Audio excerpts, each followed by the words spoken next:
In addition to Murkowski skeptical of this, you need Democratic votes to keep the government open in a vote coming up in September.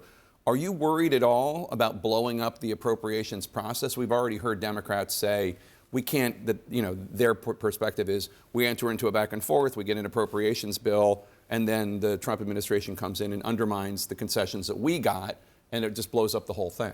No, we're not worried about that at all. Obviously, the introduction of rescissions is new muscle memory, but it's something that rescissions were done very commonly 70s, 80s, the first part of the 90s. So this is not something the appropriations process has never handled before.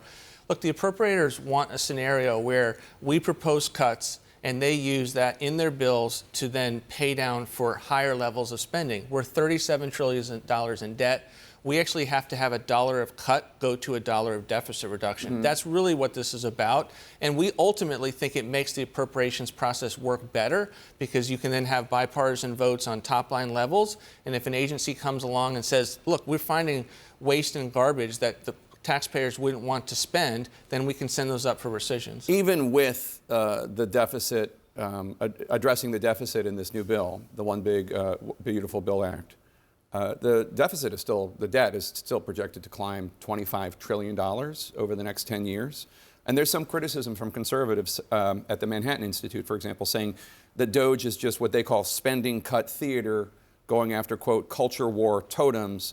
Their argument is basically, if you really wanted to cut spending, if you really wanted to get the deficit and the debt under control, you should be going after bigger areas such as the defense budget. What's your response to that criticism?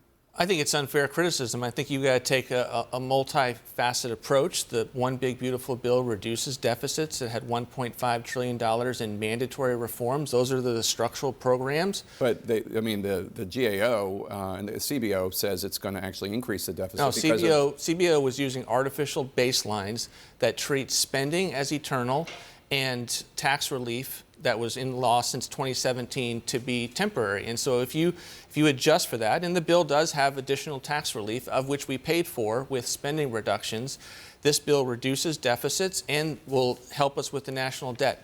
Overall, the moves that we are making as an economic team under President Trump's leadership will lead to about 1/3 of what's necessary to balance the budget, given the numbers that you just articulated. Mm-hmm. That's just in our 6 months. When you talk about the tariff revenues that are coming in, $3 trillion, CBO believes the same numbers that we have. And again, those are in advance of a number of the trade agreements that we're talking about over the next several weeks.